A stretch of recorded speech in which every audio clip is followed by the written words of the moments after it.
Hi, welcome to Namasturm Yoga.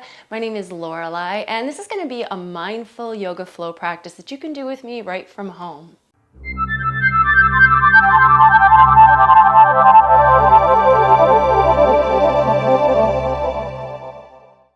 So good morning, yogis. If it's not morning where you are, that's fine, but this is my morning yoga practice. So I really like in the morning to start in a very mindful way, to really be thinking consciously about how I'm moving. So come to a seat on your mat. Make sure you're wearing something that feels comfortable so that you can stretch and move and, feel things out and that you're not feeling restricted by your clothing. Let's start by just inhaling, reaching the arms out and up, and interlace the fingers, press the palms towards the ceiling. The arms can lengthen here, but allow the shoulders to remain a little soft so that they're not hunching up to your ears, and just see how this feels. Maybe twist a little from side to side. And then I also encourage you to work with the neck here. So maybe tipping the head back and then dropping the chin to your chest. Notice how you're feeling. And I think with the neck, you can start to add in the breath. So inhaling, head back. Exhaling, drop the chin down. Back and forth.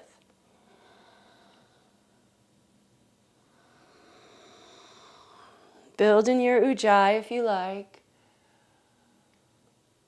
All right, and then let's just come back to center. Take the left hand over to the right knee. Really gentle twist, turning towards the right. With any stretch, like anytime we're practicing, we probably don't want to crank in to like 100 or 110% of our capacity. So see if you can find like where you start to feel a little bit of a stretch, but don't push it as full as you can go. And that really is a nice place to live in. And then let's switch sides. So right hand to the left knee, turning over the shoulder. There are plenty of benefits to gain for going like 75 to 80%. So I don't think we need to feel compelled to do 100% of what we can do every time. I think it's more sustainable if we think about it that way. All right, and then come on back to center. Let's go ahead and come to hands and knees. So bring yourself to a tabletop position. And this is where I would usually do some cat-cow stretches, but you can do that. I want to just kind of free it up a little bit, and I actually sometimes like to just sort of roll things around. So going one direction and then up, and then to the other direction and down, and you might bend your elbows, you might add your head and neck, but just rolling around your torso here. It can explore some of the shoulder and hip joints as well as getting into all of the vertebrae of your spine. Don't forget to connect to the breath, especially in the morning. You might feel like yawning here as well. Let it go. If you ever want to make sound while you're practicing, no reason not to. Letting that vocalization come through on your exhales. And then at some point, if you're doing something in one direction, go the other way around. This is also a really good opportunity to notice what you're feeling. So for me, I actually have a shoulder that's been bothering me a little bit. And here I'm like, oh yeah, this right shoulder, not loving everything. So I'm really going easy on that side.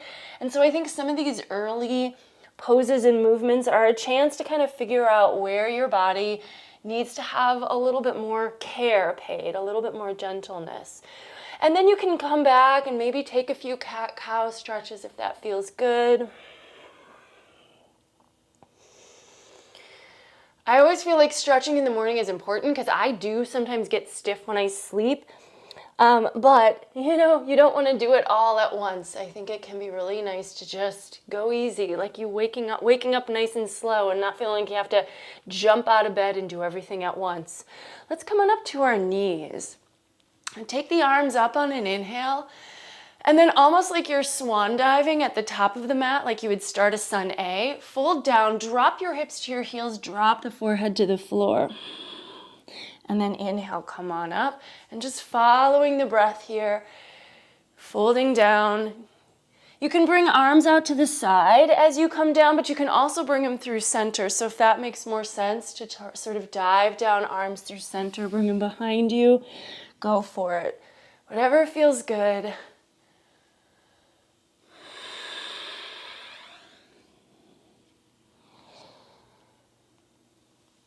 Just let your body flow.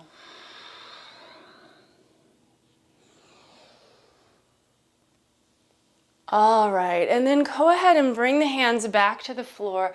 Let's take the right leg out to the side, take the right arm up and turn open. Now, this might be small, again, right? It could just be shoulders barely stacked. If you're feeling a little more open, let your head fall back. Let your chest turn towards the ceiling. Let your arm lean behind you.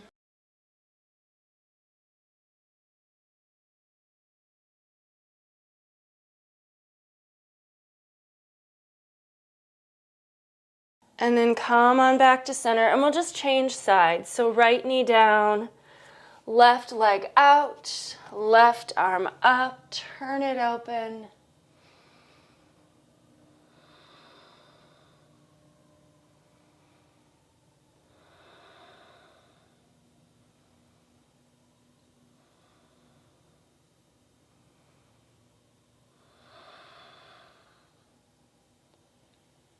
And then bringing hands back to the floor, let's go ahead and move to downward facing dog now. So spread your fingers wide at the top of the mat and let's come into it really slowly. So we're kind of just thinking about what we really want to get out of this pose. It's not just like, oh, we're just hitting down dog, make it work, right? So root into the hands and start to think about pressing them forward and down so that already your shoulders and your hips are moving back. And then tuck the toes, press the hands, and then start to lift the knees off the ground. So the knees can come up first, but they're never going to straighten completely. You're going to keep them really bent and start to let the chest move back, the head drop down, the hips rise up. Rooting into the hands, really like you're trying to stretch out your back by pressing the hands down and lifting the hips up. Relax the neck. You can maybe shake your head around a little bit here too. And then if you want to, straighten just one leg. Drop the right heel to the ground perhaps. Keep that left knee deeply bent. You might even bend it more deeply to get the one side. And then switching to the other side. So really carefully. Don't rush here. Definitely don't overstretch. Relax the neck. If you feel like the neck is getting tense here, try to find a little ease. Shoulders aren't hunched to the ears, nor are they shoved all the way down the back. There's something in between that you want to kind of find, where there's a little bit of ease in the shoulders, even though they are working somewhat. Pedal out both feet, if that feels good. And then let's just walk to the top of the mat and dangle in a standing forward fold. I don't know about you, but as I get older, I find that this actually has more sensation in it, let's just say, than it used to when I was younger. So there's some tension in my back. I feel things, and sometimes just letting go can almost feel challenging. If you have that experience, put your fingertips on the floor, on your shins, right? You can take back some of that release. But as you feel like you're ready to give in to gravity, just let the body go. Knees can bend a lot, but like you're just releasing from the tailbone all the way to the head. And if your hands naturally hit the ground, you can grab your elbows so that really it is the weight of your shoulders, your arms, your head, drawing to the floor that is elongating and stretching out your spine. And then from here, bend the knees. You can release the elbows if you've got them and start to roll up really slowly, carefully, just noticing how this feels. Keep the weight on your heels. Keep your tailbone tucked under. Continue to let the arms dangle and the head hang. The shoulders are going to fall into place, and then your head, and then your hair. And you can make adjustments if you need to. Take a moment to roll the shoulders back and down. And then from here, inhale, reach the arms out and up. Exhale, swan dive forward over the legs. We're gonna step the right foot back. A flow that I really like to do, being a little more gentle, is a sun salutation C, but we're gonna take the first one really slowly just to kind of give ourselves chance in each of the poses. So this is a low lunge with the right knee down, the left knee is over the ankle, and then the upper body is just gonna come up. Find an arm position that suits you. So it might be that the arms are just on that front thigh. It might be the arms are in the air. Some of you will maybe like to put the hands behind the head, cradle the head back, and open the elbows. There should be some weight on the top of the back foot. So notice if you find yourself with all the weight on the knee and like the foot could just lift, see if you can just shift a little bit of the weight to the foot so that the knee doesn't have to take it all. And then hands to the floor around the front foot. We're gonna step the left knee back, and we're doing this really slowly in this first one. We'll go a little more at pace for the next round. Now, we have a couple of options. So the first is just to bend the elbows, lower the heart between the hands. And this is sort of aligned with what we do in a Sun A, and then move to Cobra. And we'll hold Cobra pose for a couple of moments. And then we're gonna come back because I'm gonna show you the other option. Shoulders back, heart forward. Legs and glutes are soft here in this back bend. Now the other option, so if you come back to your knees, and this is more aligned with if you've ever done like a Shivananda style yoga, where they do a lot of sun Cs, and as opposed to just lowering and then coming to Cobra, it's almost like you're scooping right to Cobra. So you can bend your elbows and really bend the back, and like you're diving through and up, and open the heart when you get there. It can feel really good if your shoulders will allow for it today. And then tuck your toes, lift your knees and hips, and move to downward facing dog. And we'll hold a couple breaths here. As I said, once we kind of get up to pace, we really don't hold any of the poses. It's just all movement. So you're going from one pose to the next. But it's really just a quick turnaround point. We're not stopping long. Let's step the right foot forward now so we can get our low lunge on the other side. Stepping forward sometimes harder than stepping back, so make sure your foot made it all the way to the top of your mat so that your knee is above your ankle. Now lower the back knee down, and like we did on the first side, just come on up.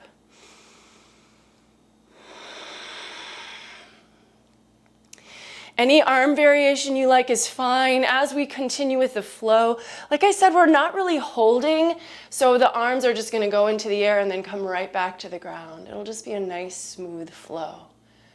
And then bring the fingertips to the floor, step the back foot up, so to the front of the mat, feet together, big toes touch, heels slightly apart.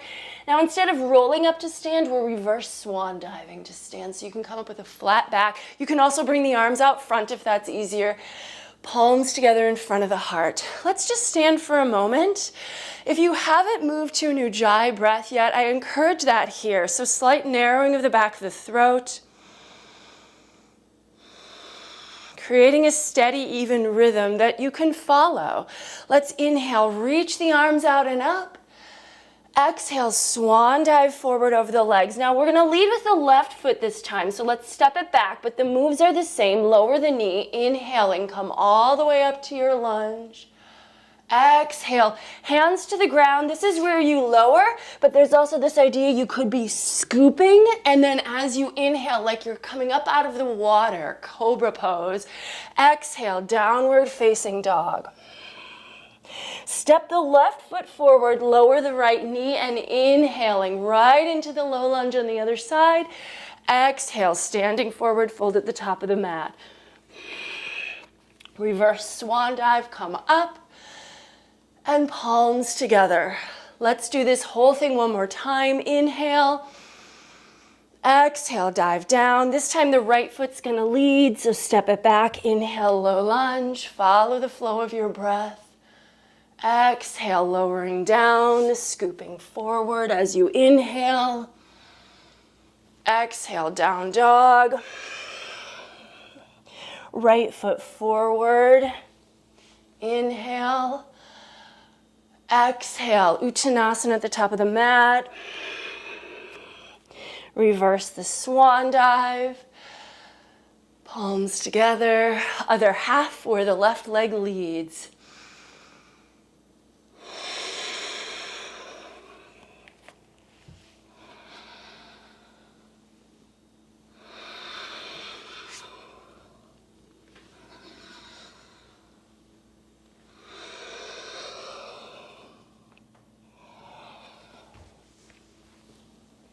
And let's do one more. So take this at your own pace.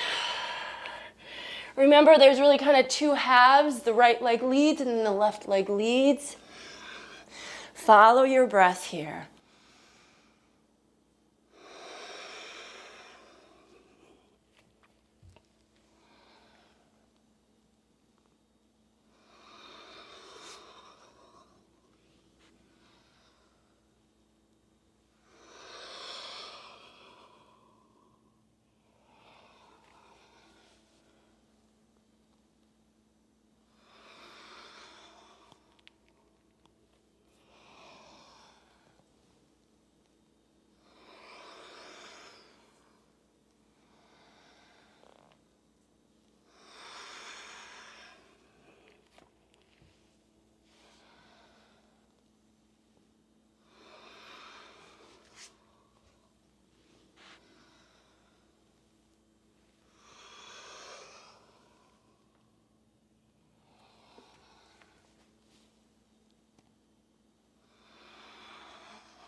And when you get back to the top of the mat, go ahead and hold, standing for a few breaths in Tadasana, palms gently pressing, weight distributed evenly between the balls and heels of the feet. Strong, steady Ujjayi. Still feel like you're flowing even though you're in stillness. Let's inhale, reach the arms out and up. Exhale, swan dive over the legs. And we're just going to step to plank pose. So plant your palms and step back.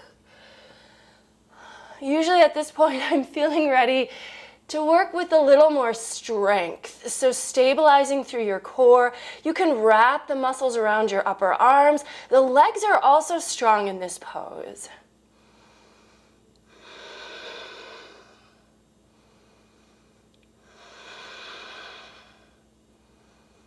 Now we can lower down through Chaturanga Dandasana, but feel free to drop the knees down first as you bend the elbows, lowering the heart. And then bring the hands back just a little bit further. Bring the shoulders onto your back and the elbows tuck in. Come up like cobra, but then slide onto the tops of the feet and float up just a little higher into up dog. So I know you cannot tell in the video because of the angle, but there's a little space between my thighs and the floor. So really the only thing on the ground should be palms and tops of feet. And then from here, without even putting the knees down, we can tuck the toes, roll over them, or really untuck the toes. Move the heart back and the hips back up to downward facing dog. Breathe here. Rooting into the hands. Remember that idea of lengthening and stretching out the spine. Let's take the right leg into the air, open the hip and bend the knee. So point the knee to the sky and turn the body open. Keep the shoulders level.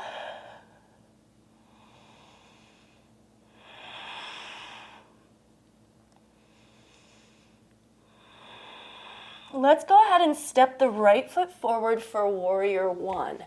So pivot the back heel down, and now we're coming up into a stronger standing pose. Lunge into the front knee. Back leg is nice and straight and strong. Root into the outer edge of your back foot. Try to keep the hips square. Arms up, gaze forward. Notice if you tend to find a big, huge back bend in this pose. There's a little back bend here, but we don't want to exaggerate it. So you might think about slightly pulling the navel back and letting your tailbone drop towards the ground as you lunge into that front knee.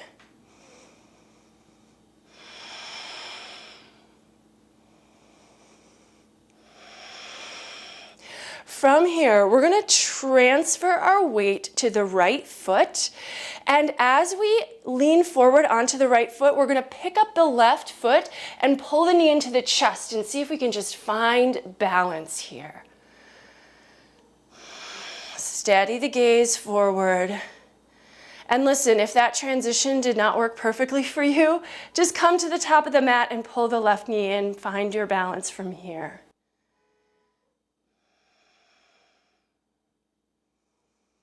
And then let's take this to tree pose, Vrikshasana. So using your left hand on your left foot, bring the sole of that foot to the upper inner right thigh or below the knee if you need to. Palms can press together. Finding your stability here. It really does come from inside. Although we can use our externals as well. So for example, feeling the weight of your foot against the floor, steadying your gaze.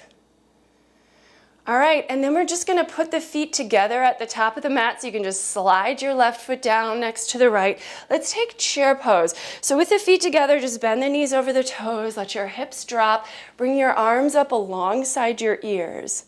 Similar to what I mentioned in Warrior One, if you can, pull your navel in and drop the tailbone down so that we're not like exaggerating a back bend here. Really, we want to keep it a little stronger, a little more stable. Focus the weight on your heels.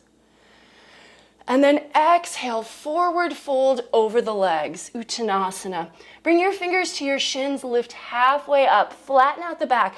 Take a couple breaths here, shoulder blades down the back, head reaches forward. Pull your navel up. All of these times, Uddiyana Bandha, this abdominal lock where we pull the navel into the body. It stabilizes our core, helps with strength and stability both. Now bring hands to the floor. Let's come to plank pose. So I feel like in any flow, vinyasas are a great thing to continue that flow with breath, but I think they're also optional. So if you would rather skip it, you can just go straight to down dog. But if you want to take the vinyasa lower, chaturanga, and then go to up dog, or you could go all the way to the floor and take cobra, and then downward facing dog. Root into the hands, lift the hips hard back. Let's take the left leg into the air. Open the hip and bend the top knee. We got two sides, we got to do them both. Shoulders stay level here. And then look forward, step forward. Back heel pivots down. Come on up, find your Warrior One. Nice and strong. As I go into some of these poses, I think that the name of the pose itself can also inform the attitude of the pose and the energy of it. So allow yourself to, go with it, right? So don't ignore the fact that this pose is called warrior. What does that evoke for you? Is that something that, you can grab onto and bring with you into your day?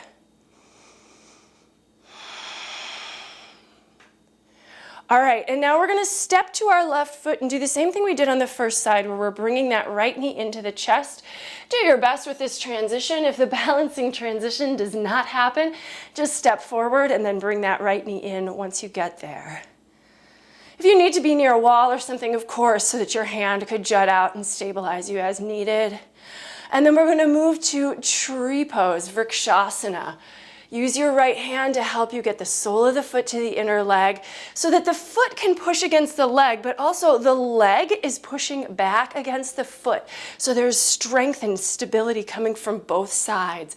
Palms press, also a little pressure between the palms. Tree pose. What does this evoke for you? Let it inform you, just let it color the experience of being here.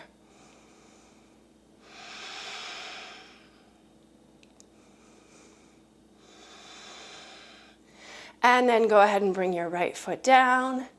Inhale, reach the arms up. Exhale, swan dive forward. Inhale, lift halfway. And take yourself through a vinyasa if you'd like to. Opt out if you would prefer.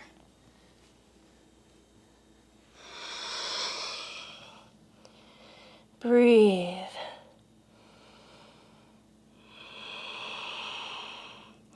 Let's take the right leg into the air. This time, keep the hips square. Keep the legs straight. Toes are flexed down right under your heel. Shoulders level, hips level. Strong and dynamic. Look forward, step forward. Let's now go ahead and plant the right hand inside the right foot and then pivot the back heel down so your back arch lines up with your front heel. So you might need to adjust there a little bit. Take the left arm up. Push your right shoulder into your right knee.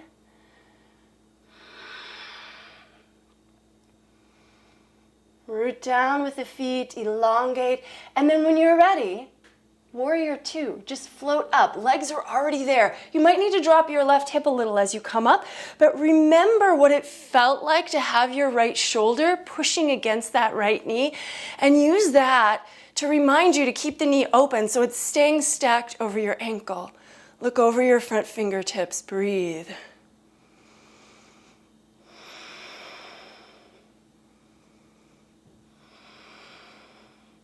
Turn the front palm up, reverse your warrior, stretching back, nice and easy. Get this whole right side of the body. Let the head look up under your arm towards your fingers. And then taking your hands back to the floor, take a vinyasa, optional. Check in with how you're feeling each time you move in and out of something and choose, is this right for me? Is this something I want? Is this something I need? Is this something I would be better off skipping? It's always up to you. Let's take the left leg up. Keep the hips square, toes flexed downward, hips level. I think I said that twice. I really meant it. Relax your neck.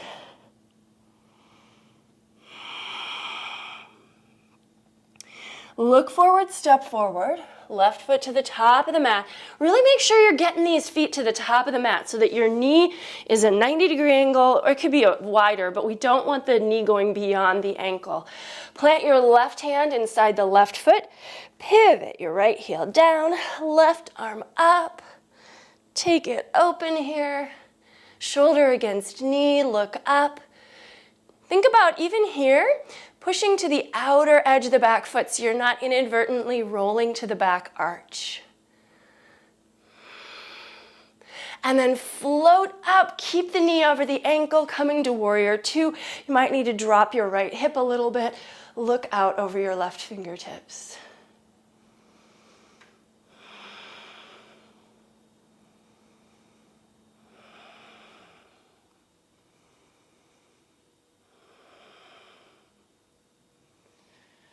Another warrior pose. Notice how this is working in you. And then reverse the warrior. So stretch back, but keep lunging forward.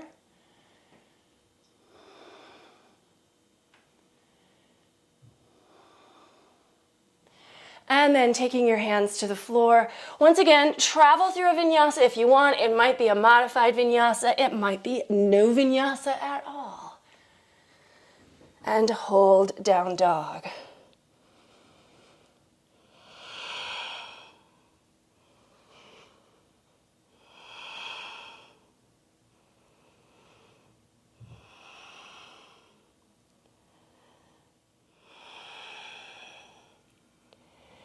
All right, let's go ahead and drop the knees to the floor. Sit back on your heels. So this is Virasana. You could sit between your feet. You could sit on a block with a block between your feet, but I'm actually just gonna sit right on my feet this time because we're gonna do a little bit of work for our upper body. So let's go ahead and just inhale, heart forward. Up and exhale. We're just going to kind of drop down, almost like dropping to child's pose, and then inhale. And you can start to use your arms, maybe make little goalpost or cactus arms. Inhale up, exhale, dropping down and in. Inhale up, exhale, dropping down. And one more time, inhale up, and let's just take it to a simple twist to the right. Right shoulder back.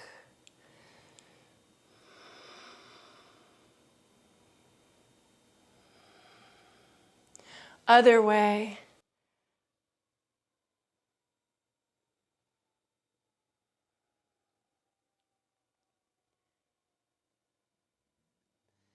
And then coming untwisted, take the hands behind the back, interlace fingers, shoulders back and down. Let's move to rabbit pose.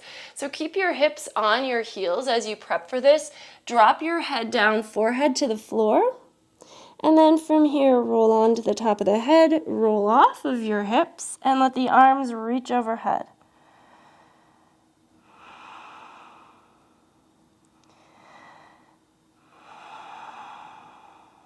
This is actually a really nice stretch for the shoulders. Try to keep your shoulder blades up on the back, but you can let the arms give in to gravity behind you for that stretch.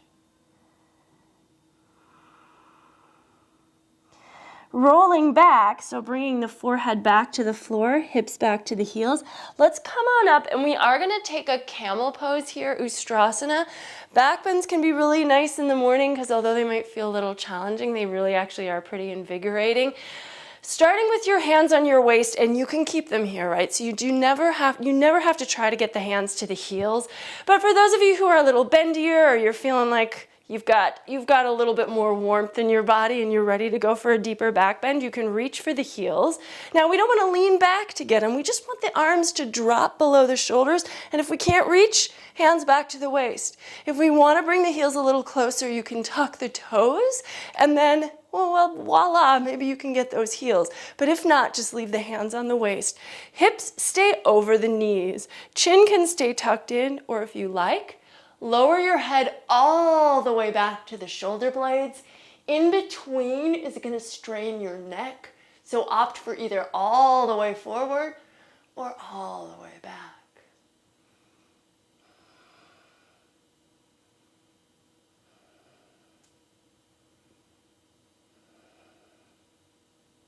And then support your waist. If your head is back, that's going to come up last. So after you get your shoulders up, it's much safer to bring your head back up at that point. Let's go ahead and drop forearms to the ground, and we're going to actually take a little dolphin pose here. So bringing your elbows under your shoulders, interlace your fingers, tuck your toes, lift your knees and hips, move the heart back, and let your head hang. So it should not be touching the floor of the head. It's just hanging. It's like down dog, but we've got our forearms on the ground. It's a little easier on the wrists, and it works in the shoulders just a little differently.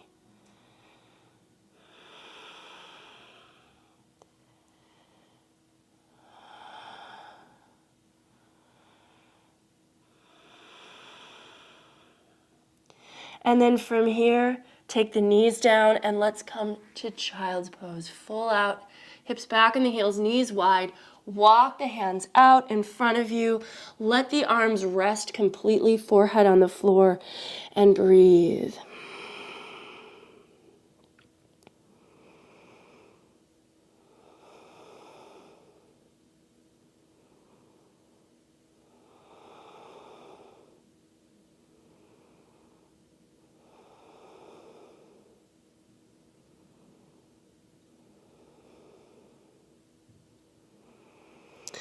All right, and then walk yourself back. We're just going to drop over to our left hip, and we're just going to do a little work to stretch the legs before we wrap up. So take the right leg out, Janu Shirshasana. The sole of the left foot just tucks by the thigh. You can engage your right quad a little, flex your right foot a little bit, and then moving into this stretch just with great awareness, right? So we do want some muscle tone in the leg, but we really don't want to exert muscles or strength or effort in the upper body. We're kind of just saying, okay, gravity, take me, right? And so then our hands are going to come to the floor so that we're not like stuck in midair. As you feel like you're able to give in to gravity, just walk the hands out, but really slowly, really gently. So you're really letting your body let you know when it's ready to let go, as opposed to trying to pull yourself deeper or push in. It's just really nice this way. We have the time, and frankly, we do, right? If we have the time to do our yoga practice, we have the time to be mindful in the poses that we're choosing. And let our body really inform the depth, even the length of a pose. You can always hold poses longer if it feels right, but if you feel like you're at a point where like, yeah, I need to back out now, it's time to stop this one, move on, no problem. If you can, let's take maybe 3 more breaths here.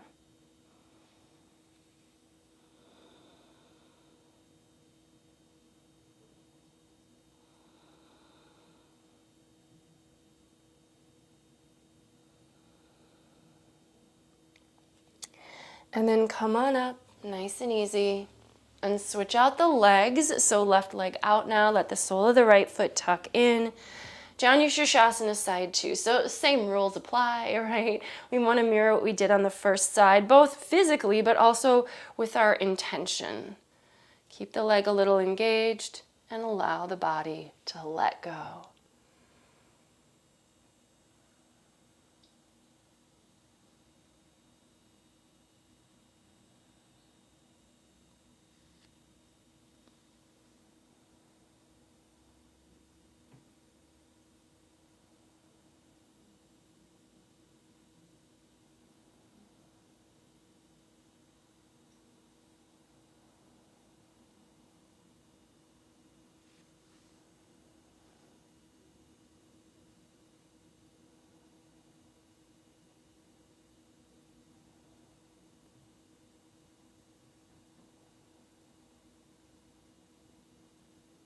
And then come up easily. And take both legs out, just give them a little shake. And then let's come back to an easy seated position. So hopefully this one felt good to you. I know I often teach a lot more vigorous classes, and that feels good to me some of the time, but sometimes these really mindful, slow, feel-good practices also feel good.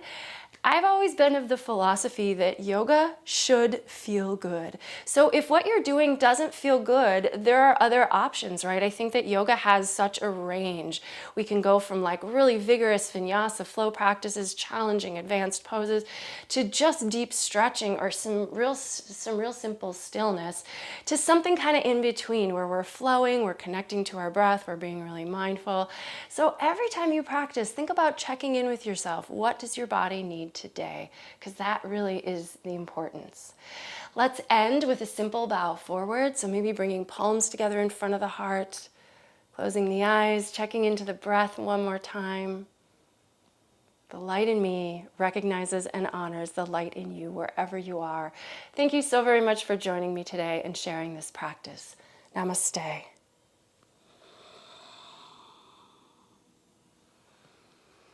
By the way, if you do have time for Shavasana, I highly recommend it. It really does complete the practice.